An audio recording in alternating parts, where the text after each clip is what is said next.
Welcome back to Inside the Huddle. I'm your host, David Igono. I'm joined today by Alex Shook, tight end, 1988 to 1991, quarterback supreme, Willie Edwards, 1985 to 1988, and the one and only Owen Schmitt, running back, 2005 to 2007. So this past Saturday, the Mountaineers played Towson. Final score was 54-0.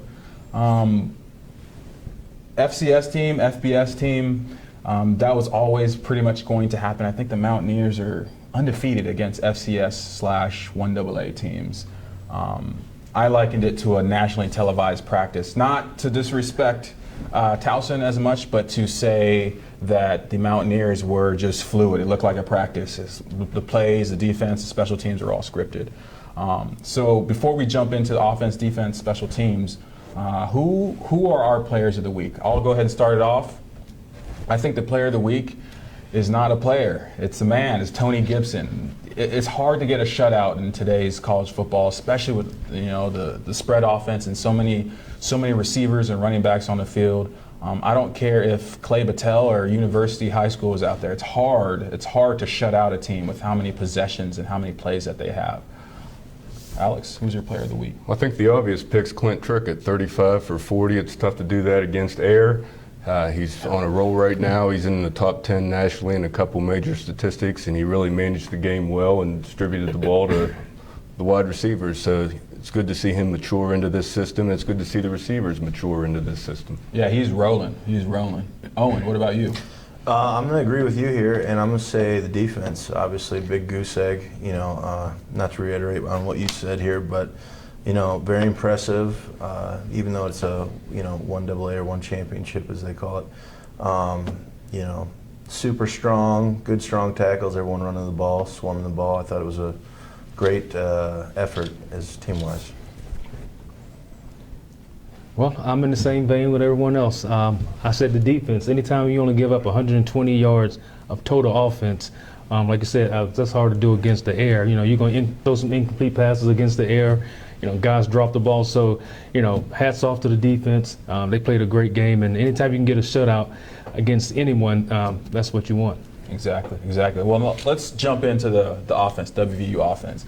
Now, the offense was great, but there was a wild card that was thrown into it. Alex, start us off. What did you see in the offense that encouraged you, or it's more of a trend from Alabama? What did you see this past weekend? I see Clint Trickett gaining confidence and building on the game that he had with Alabama, going out, taking care of business against an inferior opponent, distributing the ball 35 out of 40 as a phenomenal completion rate. I see the receivers knowing where to sit down, understanding where to be in their route running. Clint Trickett, when he comes to the line of scrimmage, he's understanding the progression where he's supposed to be looking for the holes in the defense, as opposed to perhaps last year getting the snap and just trying to find somebody that's open.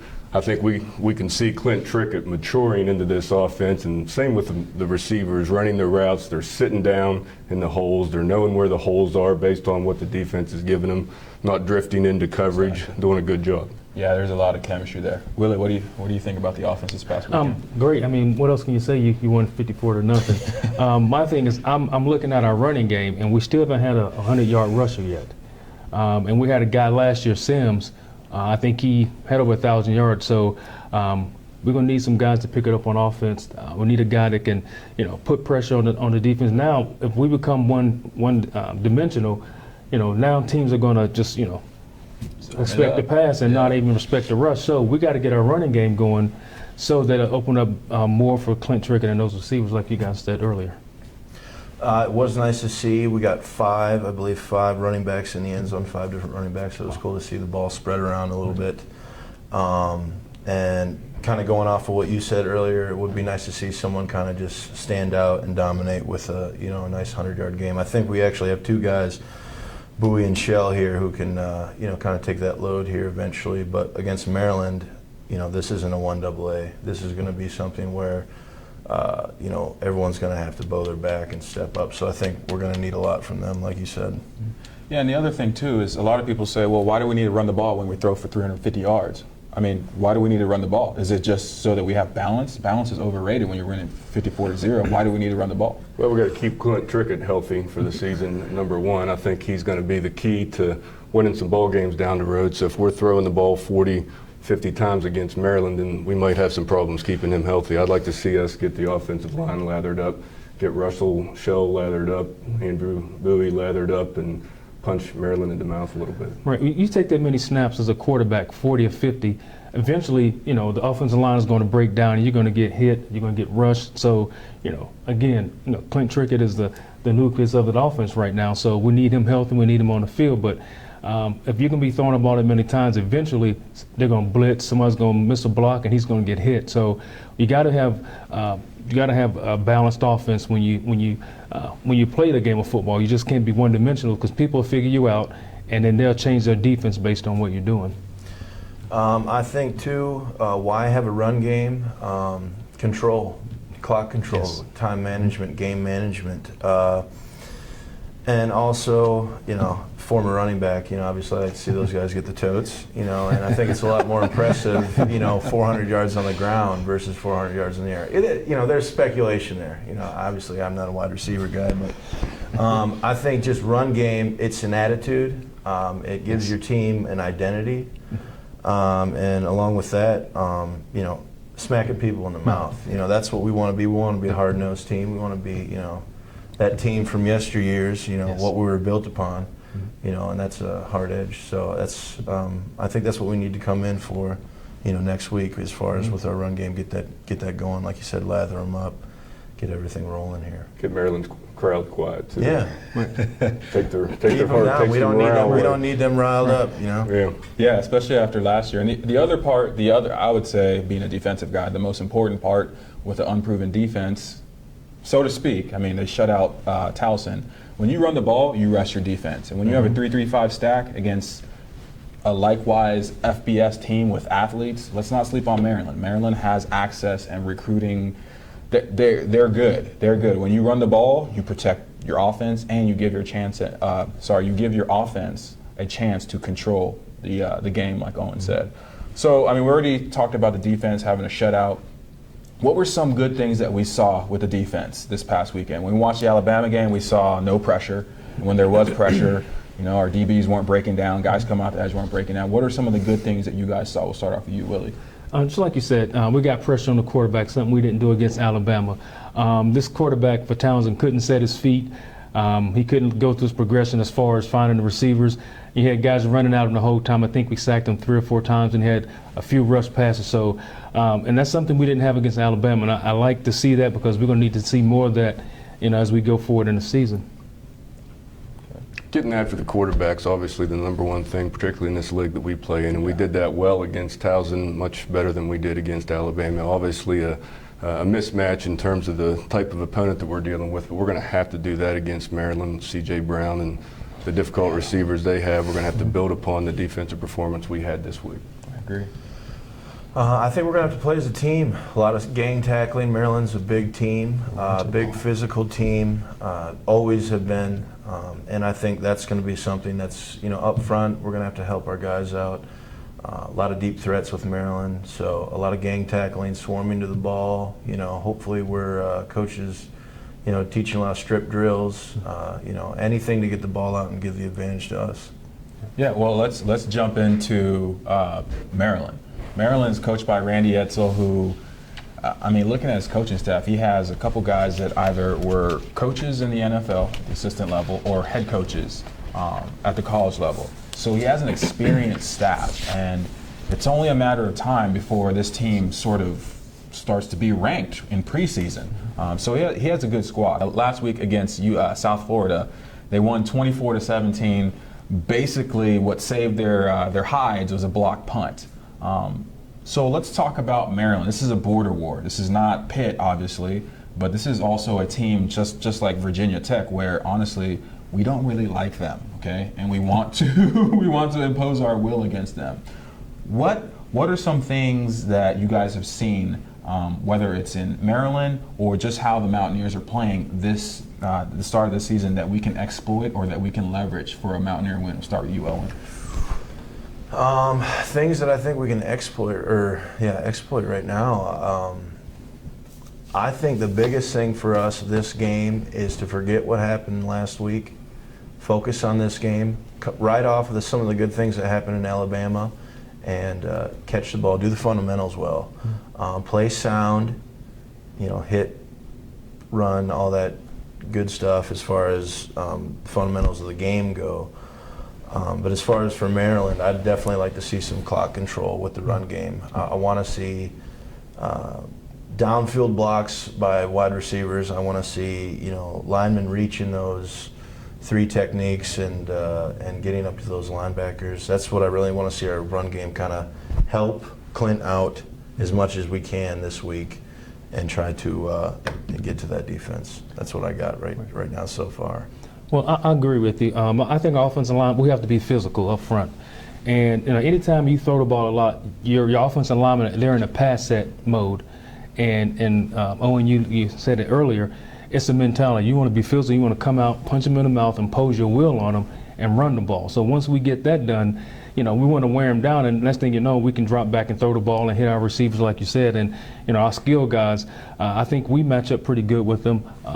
Like I said, we probably recruit the same area since it's a border school, Maryland and West Virginia. So we probably know some of the guys that they have on their team because we probably recruited them.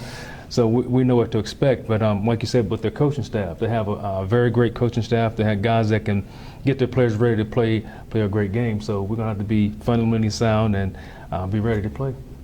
I think when we get to C.J. Brown, we're going to have to get him down. We're going to have to tackle him. We get pressure on him, get him down, knock balls down. Got to keep those 2 wide receivers they have, Stephon Diggs and Dion Law, and keep them in front of us, make them drive the length of the field. They've shown a propensity to turn the ball over. I think they had 6 turnovers in the South Florida game. Likewise, we got to take care of the football, and we've done a really good job. Clint Trickett's done a really good job doing that. No interceptions. I don't know if do we have a fumble? We have Yes. Oh, that's right. We'll That's get right. to. Our freshman guy fumbled. We're going to have to take care of the football. I'd like to see the running game, quiet the crowd down, settle them down, and go down and pound Maryland like we've done in the past. Yeah, C.J. Brown is a 6th-year senior. I mean, when's the last time you heard of a guy who's a 6th-year senior who's playing at a big school? I didn't know either. I mean, at the end of the day, don't we all? At the end of the day, he's been very inconsistent, especially for a guy who should know the system. He should know how to calm his teammates down on offense. And as Alex mentioned, they have, I'll throw in Marcus Leak. He had a decent game this past Saturday. So you couple that with an experienced quarterback and a very scrappy defense. I think their defense is always going to be underrated. I think back to the likes of Sean Merriman and some of the guys who came out of there. They're not to be slept on, as we would say. To touch on some of the points you guys made as far as pressure, if we get C.J. Brown down, it allows us to do a lot of things. And pressure isn't always sacks, right? It's more so getting those speed guys off the edge to get the quarterback's eyes completely off the receivers. If we can get his eyes off the receivers, he's no longer a 6th-year senior. He is now a man on the run who is about to get hit. So for me, what I want to portray to you guys, what are some things, we talked about what we expect out of this game. Who are some guys that we want to see have a decent game? And that leads me to the point of William Crest. That's a nice changeup now that they have to scout for every week. Who are some guys that you might project to have a decent game? Go ahead, Alex. I'd like to see Russell Shell and the offensive line lathered up, get that 100-yard rusher in there, about 158, 160 yards. That'd be nice. On the ground with Russell, a couple touchdowns for him, quiet that Maryland crowd down early, and hopefully William Crest can come in late in the game when we're comfortably in the lead and get a little bit more experience. The closer, William Crest. I'm calling it right now. Well, it'd be great for him because he's a Maryland kid, so I'm sure he'd like to get the ball in his hands a couple of times, going back and playing at Maryland. But for me, I think our front 3, and obviously, our linebackers, our Spurs, our Bandit, Sam and the Will, those guys have to be great this week. I think in the Alabama game, we didn't play as well up front.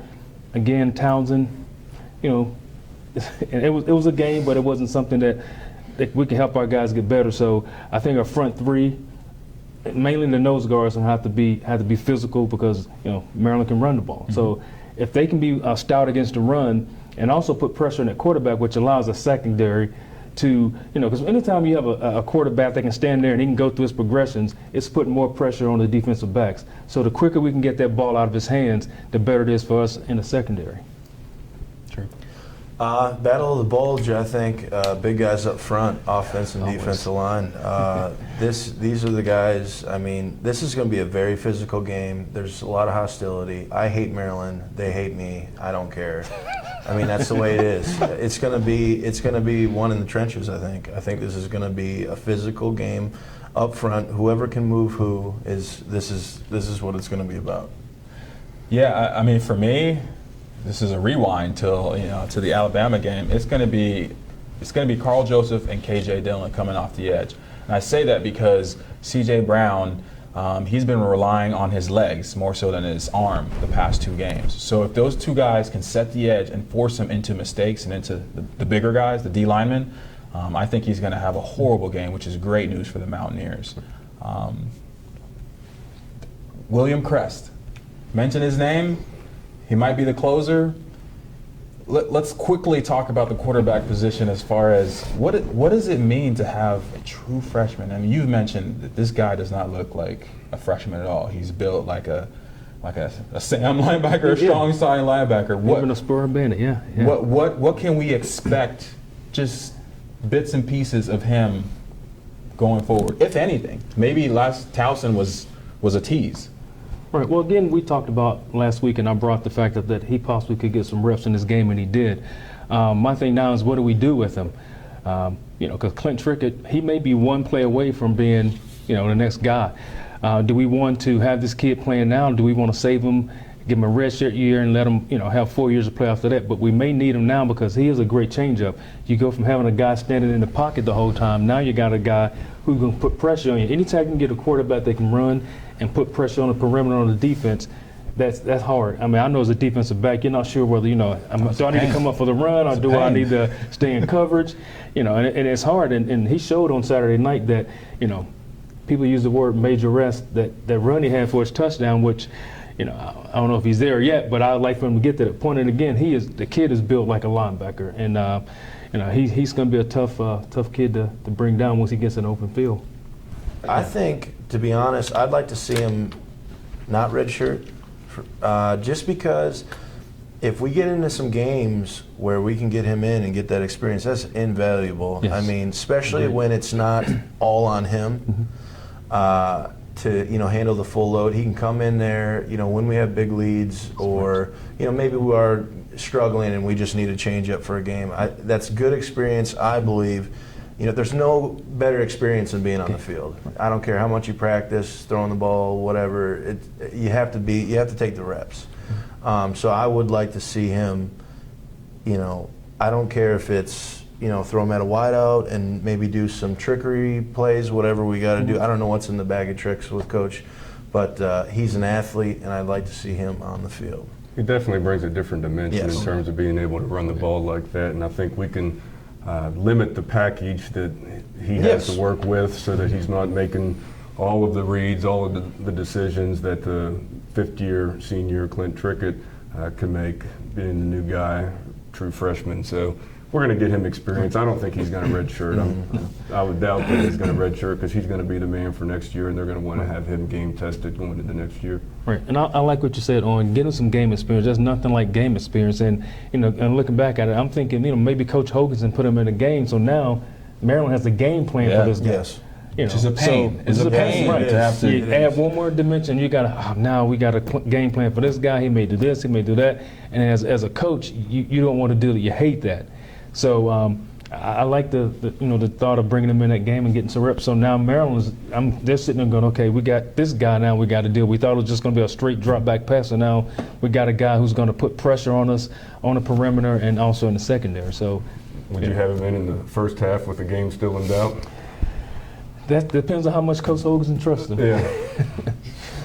I mean, I'm a gambler, but I would. Just so that they have to think about it. I mean, we talked about it before as far as adjustments. When you have to know, well, 16 might come in, it makes you game plan a little bit differently. But like you said, I mean, maybe not at quarterback. Maybe it's sort of like a wildcat type of thing where he's one of the running backs or something to where they have to game plan for him. So, you know, just him being in the offense, it doesn't matter where he's at. It's, you know, put him as, you know, H-back, whatever, put him as fullback, motion him out. I mean, there's endless packages you could really do with a guy like that. Just like, you know, defensive guys know, it's a pain in the butt to have to game plan for one silly little thing. Yeah, one you wrinkle. know? Yep. So that could be definitely an advantage for us coming into the game this week. All right. Now we send it out to you guys. What do you think? What do you think? Send a tweet out to me at 7DEI2, and definitely check back at dpost.com, the football section, in the Huddle with, for more updates.